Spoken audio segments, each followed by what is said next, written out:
Hello and welcome. This is Research Uncorked. I'm your host, Chris George.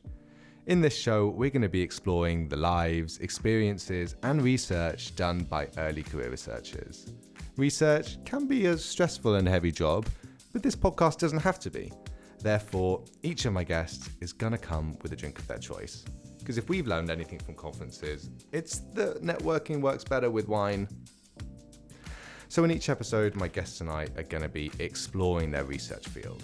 We're going to be discussing the ups and downs of research life, and we're going to be getting advice from those who are working every day to keep science progressing forwards. So we're going to sit back, get comfy, and I think it's time for a drink. I think so. Mm-hmm.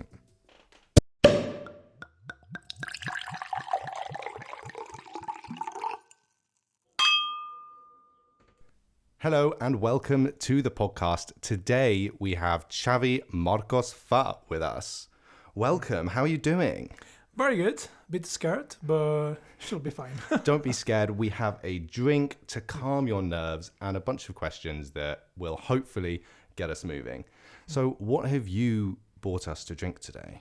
So beer. Beer is the easy choice. It's the first time. Yeah, and I decided to go for Turia.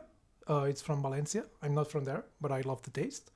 So yeah. I mean, a Catalan guy choosing a Valencian drink is almost sacrilege. A bit, I gotta say, it's true. Usually I should go for the Estrella Damm. That is the typical beer from here. But Turia is the body great. asked for what it asked for. It's true. I'm quite happy. We've done a lot of podcasts with red and white wines, so this I'm excited for. Perfect. So the idea of this first section is to get to know you a little better. So what I'm going to do is I'm going to ask you a bunch of quick fire questions. So I don't want you to think too much about the answers or go into a long spiel. So we want to try and get through them and get to know you as quick as possible. Are you ready? Yeah. Right, let's jump straight in. What's your name? My name is Xavi Marcos Fa. An easy one. And what is your favorite lab technique? I would say confocal imaging. Confocal. Our last guest said that microscopy was her least favorite. So we've gone on the polar spectrum so? here. How old are you? 30, about to turn 31. Oh, that's rough. What's your least favorite lab technique? Western blot. Yeah, Western blot for sure. I think that's a universal least favorite, really. Yes. What about your favorite cuisine from anywhere in the world? I would say Catalan cuisine. Quite simple, but it goes to the point. It is absolutely delicious, and it warms you up on a cold day. Yeah. Which is rarely the case here, but still. What superpower would you want to have? Maybe sleep 8 hours on just one run. Is that a superpower? Yeah, to me it looks like.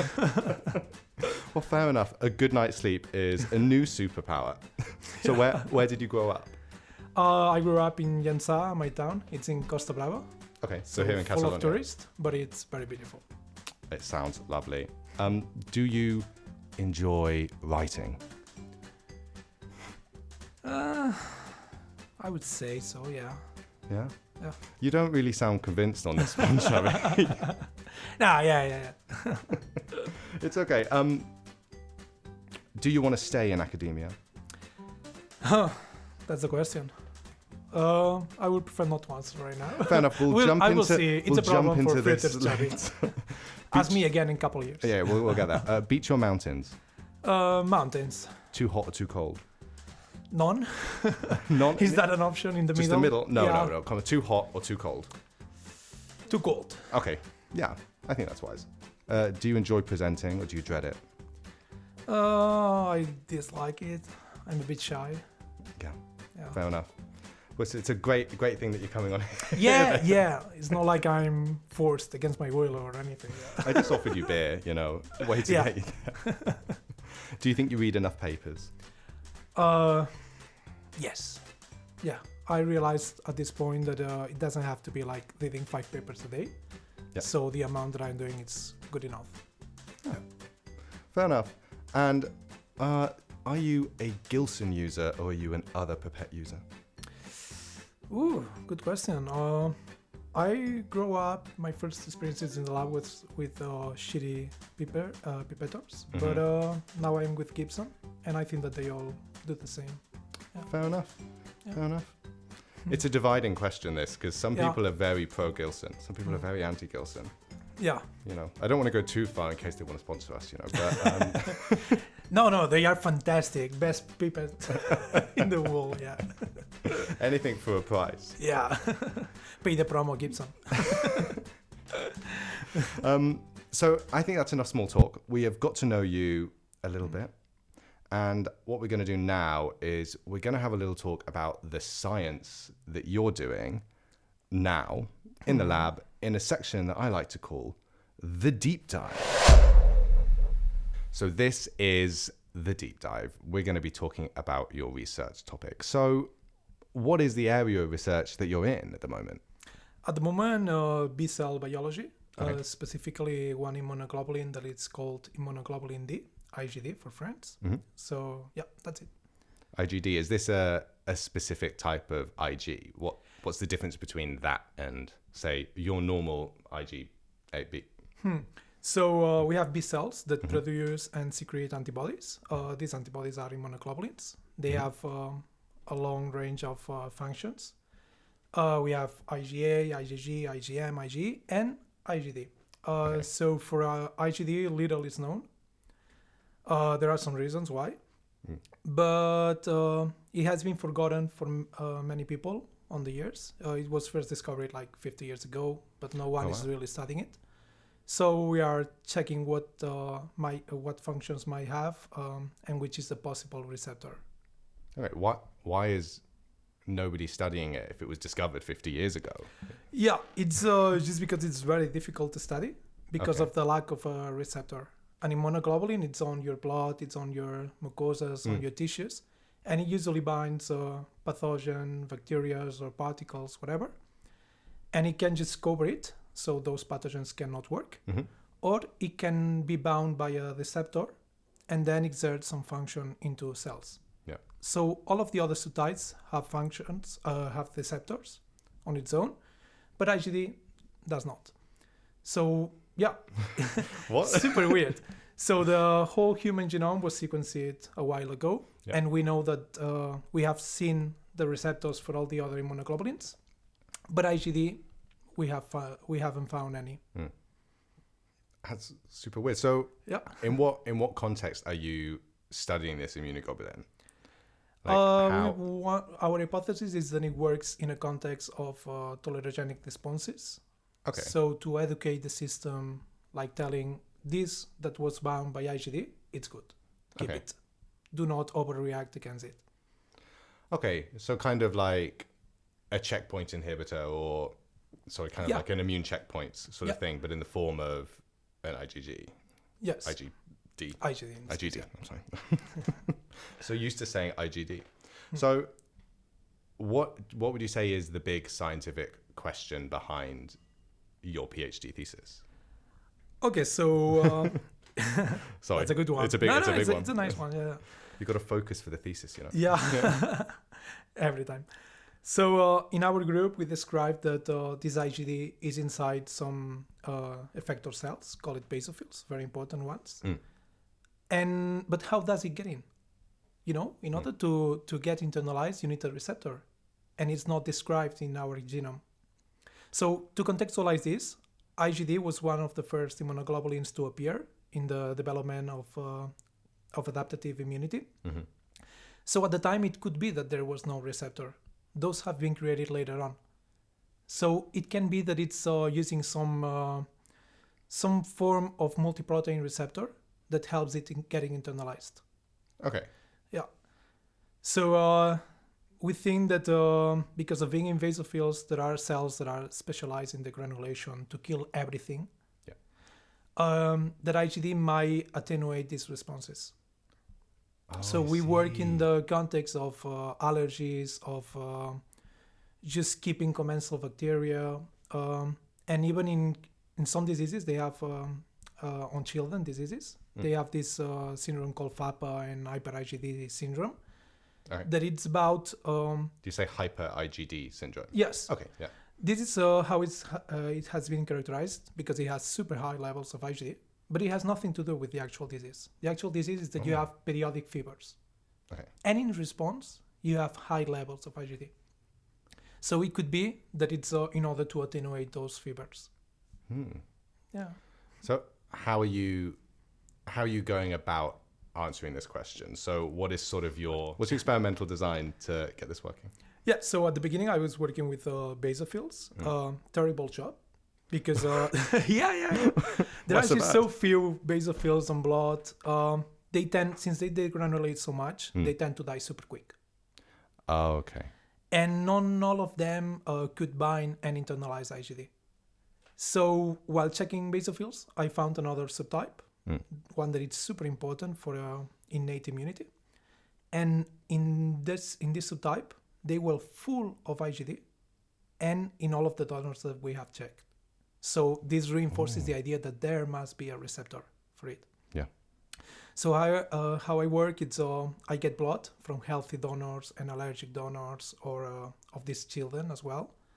And I isolate the specific cell types that are of my interest. And I check the levels of IgD inside, which responses triggers to add more IgD. And the big question right now is, what is the receptor? So that's what I'm studying. I'm doing a lot of imaging to see to which other markers colocalizes with the signal of IgD. Yeah. So you're still looking for a receptor, something that IgD binds. Yeah. 50 years of trying. Yeah. It's going to be you. Yeah, it's a hard job, but it can be very important. It has a lot of possible outcomes. So let's see what we get out of it. The good thing is that nobody is studying this. Yeah, no one is crazy enough so it's to try it. Enthusiastic enough, I try. No, but crazy is the right word. So it's an open niche. Science is a very competitive world. Usually you have in the same institute several groups working in the same thing, and the pressure of seeing who is the first one to answer a question, it's so high. So in this niche, it's perfect. Yeah. Just sort of sit back, chill. Yeah. Go to the conferences and be like, haha, no one's talking about this. It's great. Yeah, it's funny because in most of the immunology books, they don't even talk about IgD. Yeah, I haven't heard of it. Yeah, they just say, and there's another subtype called IgD. No function, no known receptor. That's it. Wow. Yeah. And in a few years' time, there's going to be a whole new thing. Exactly. You're going to cite Marcos Fa et al. So speaking of a few years' time, where do you see this research going in the future? And what potential applications could it have? I realize you're at a very early stage right now, but... No, but we are doing very good steps to find a receptor and to find the relevance of having IgD. It's just a matter of time. I would say that in a couple of years, we would have found it. And the outcomes are pretty much limitless because nowadays in immunotherapy to treat allergies mainly, you are using some antibodies which are IgG, the ones that you've been saying all the time. This is pretty much the base for all immunotherapy. But if IgD exerts a tolerogenic response, it could be a much better antibody to do these therapies. Oh, I see. Yeah. Okay. So even for the known diseases that we are trying to treat, or to generate new immunotherapies, IgD could be potentially a very, very good tool. Yeah. It sounds like it has a bright future if we can find its receptor. That's the optimistic way. Let's see what happens actually. It's good to be optimistic. It's good to see that you're optimistic at this point in your PhD.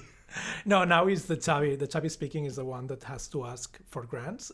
So I try to say all the good about it. Yeah. The bad, we are going to keep it for another day. Join Xavi again in 1 year's time where...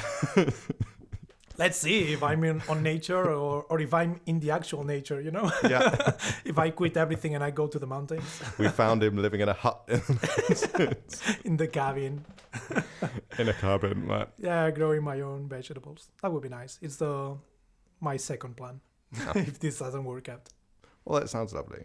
Well, I think that is enough talk about science. And after this section, we're going to jump in and we're going to have a little talk about how you got into research, your journey through science all of your life, and then have a discussion about the highs and lows of a life in academia. So this is going to be section 3, research, the good, the bad, and the ugly.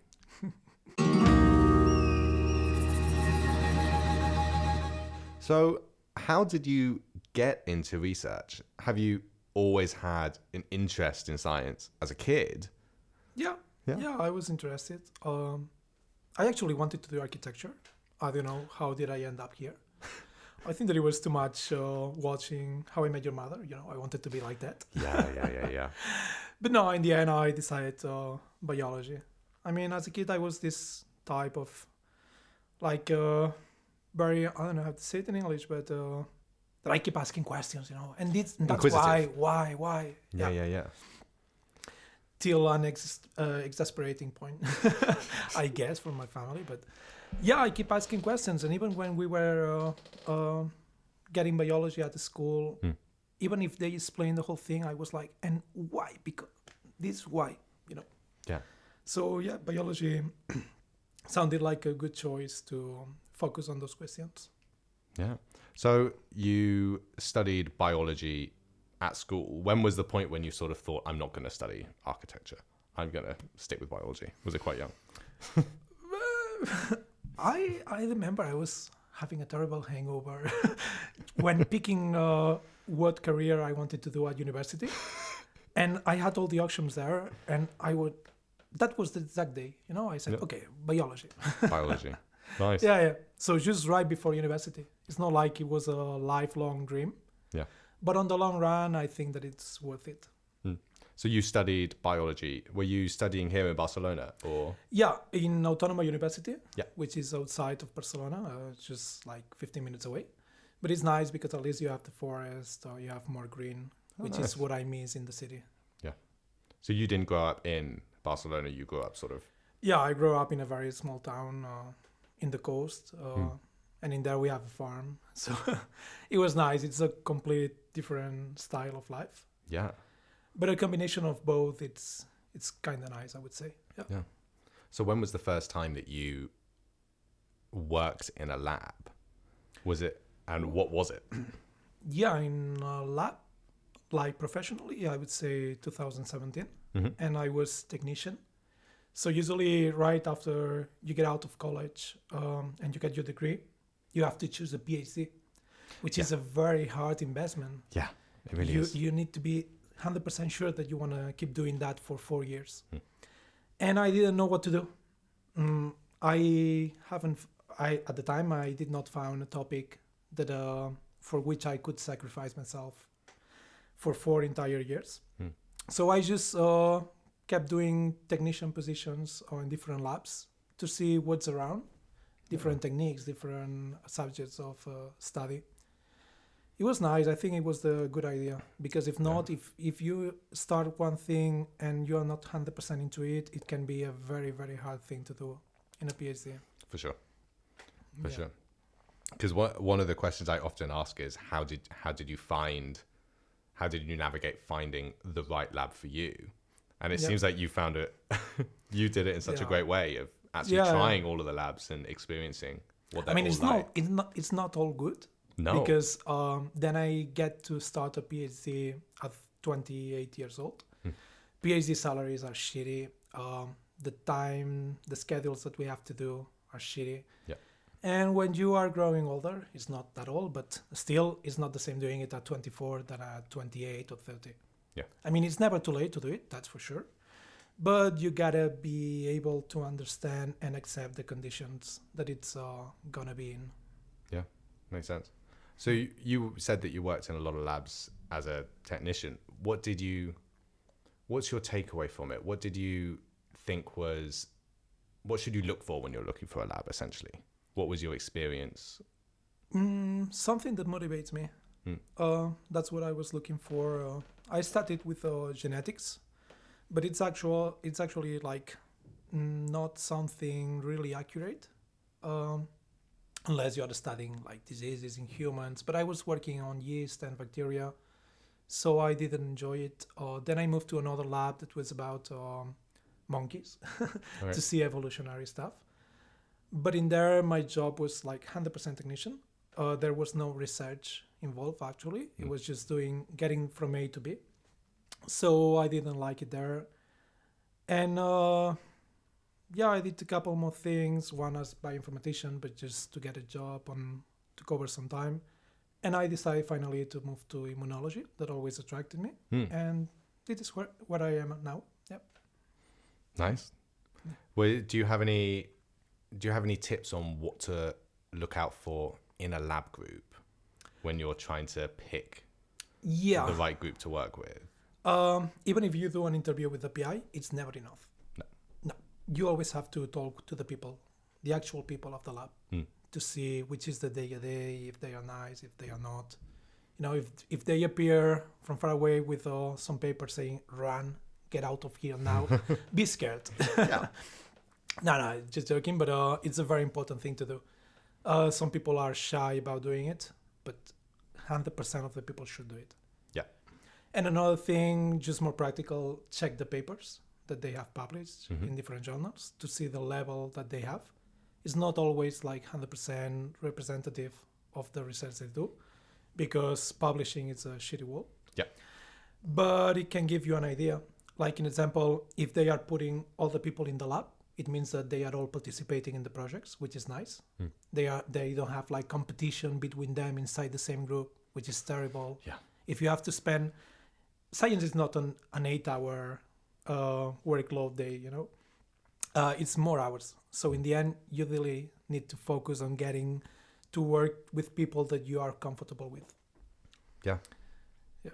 I think that's really good advice. Yeah. Yeah. As I understand it now, you're doing a PhD, but you also say that you have a family farm. Are you still active in your family business? Unfortunately, yes. I mean, no, it's super nice. My grandma has a tiny farm, but we grow some few thousands of plants, tomato stuff, onions, cucumbers, everything. So yeah, on the weekends, if I don't have any sample arriving to the lab, which is a pain in the ass, I usually go to my town every weekend and I help them out. And in summer, I usually also took 1 or 2 weeks of my holidays to go there and work. Yeah. But yeah, my grandma raised me. I cannot like deny that to her. No. How do you manage to navigate that work-life balance without completely burning out? Because I mean, you say that science is tiring. more than an 8-hour job. Right? Yeah, it's tiring, but it's a different type of job. You know, in the farm, you disconnect your mind. The science is just about thinking all day long. Sometimes I'm in the bed going to sleep and then I think, oh, I could do this experiment. This would be a good idea to try. Or you're always thinking. So on the weekends to go to the farm, that is just doing something like you are not thinking at all. Yeah. You know, playing encephalogram. and you get to see nature, you get to see the things growing, you see your like the work that you put into it, it grows into something. Yeah. Because that's something that science doesn't give you. Yeah. You can do like 3 months of experiment and get no worthy data out of it. Yeah. Resilience is very important in science. It can be quite depressing sometimes. Yeah. That's a good advice also for people who want to get into science. Like, realize that you are not expected to get everything on the first day. Yeah.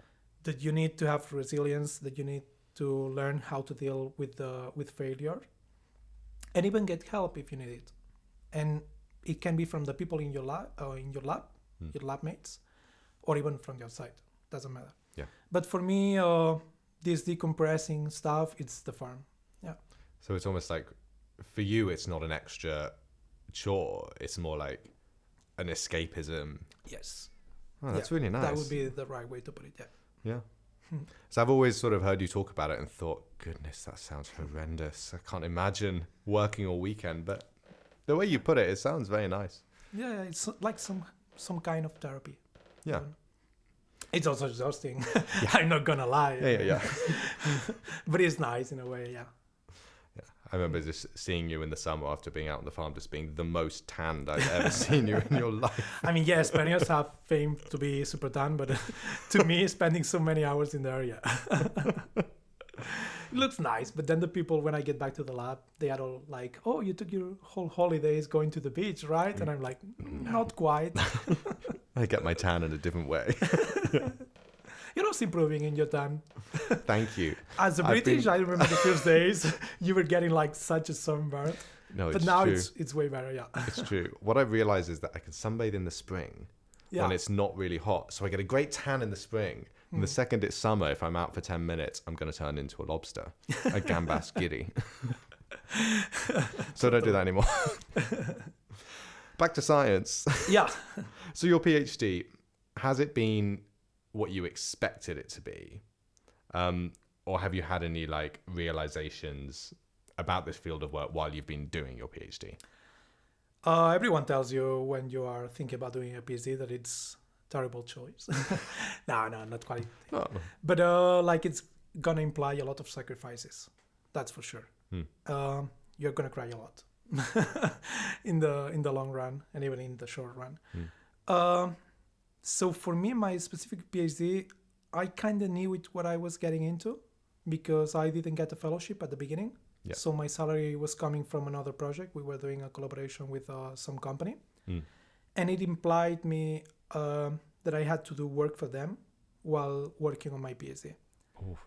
And receiving blood samples any hour of the day, any day of the week. This was a pain in the ass. I'm not going to lie about it.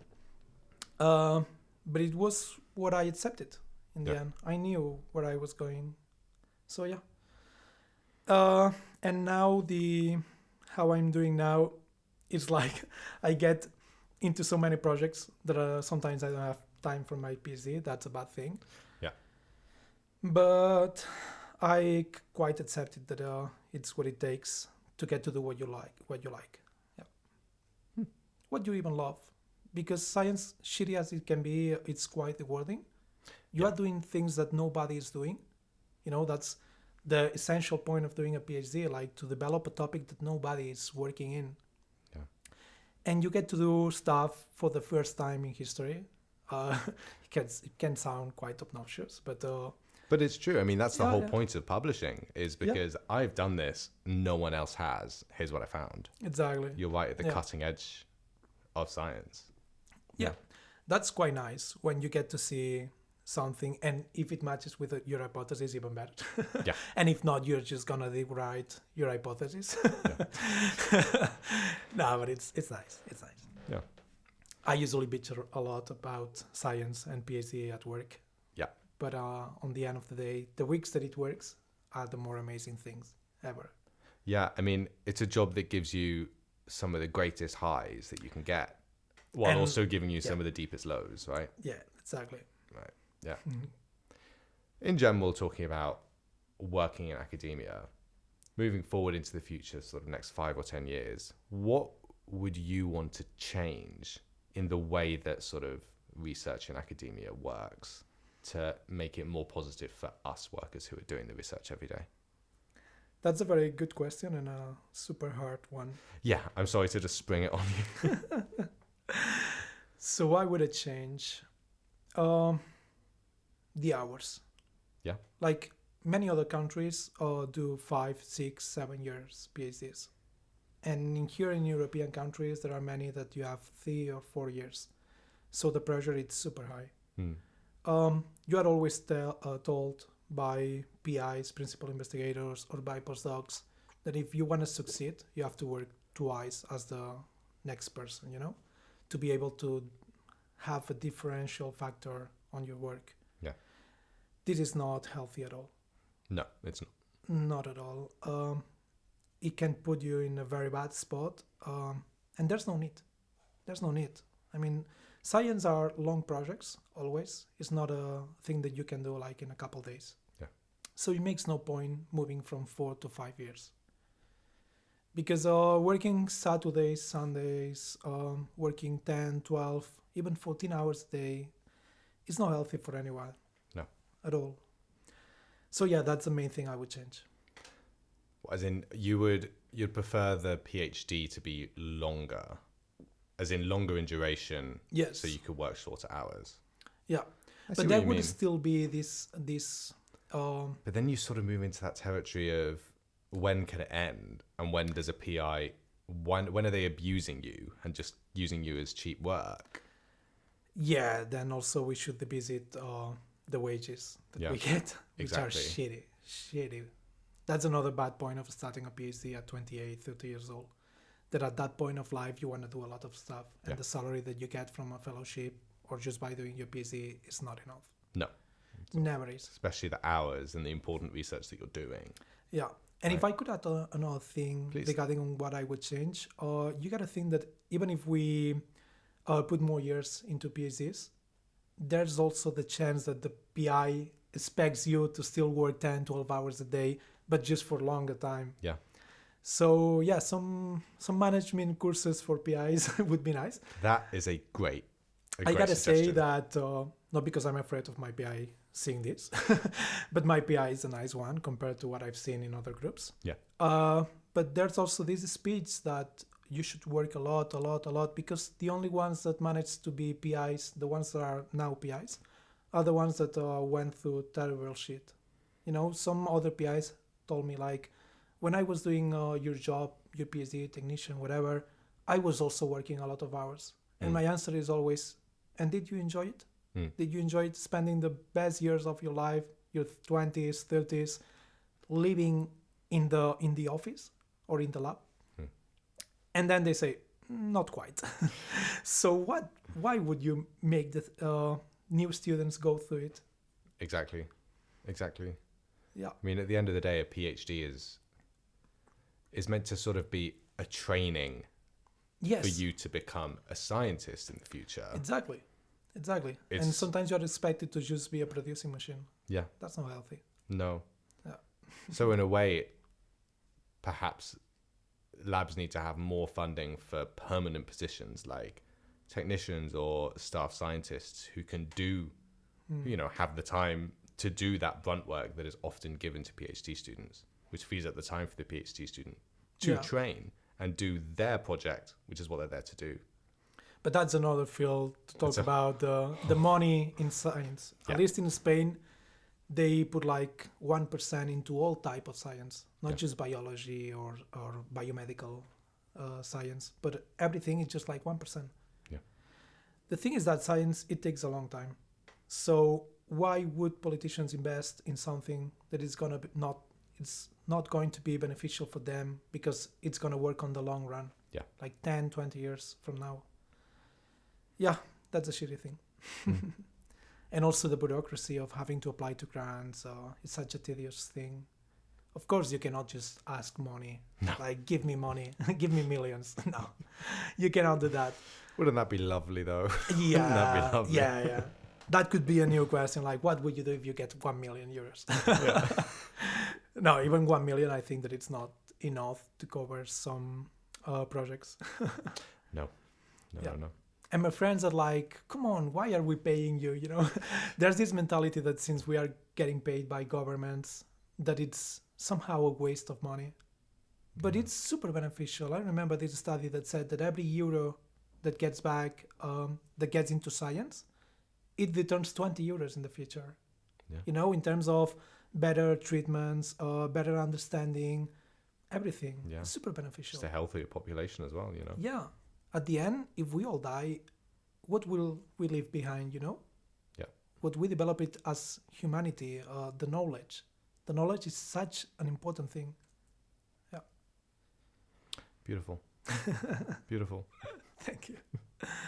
Yeah. Well, it's been great talking to you, Xavi, and hearing about your journey through science from quite a unique perspective, I think. Yeah, I think that I wasn't too bad about it.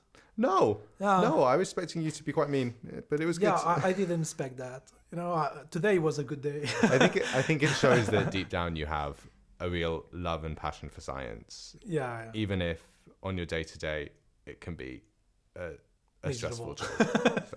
No, if we did this interview in January, it would be totally different. Well, cheers to a good month. Cheers to a good podcast. Yeah. Thank you for joining us on Research Uncorked. Join us next time for more chat about academia, for a delve into how scientists live their daily lives, and for more drinks.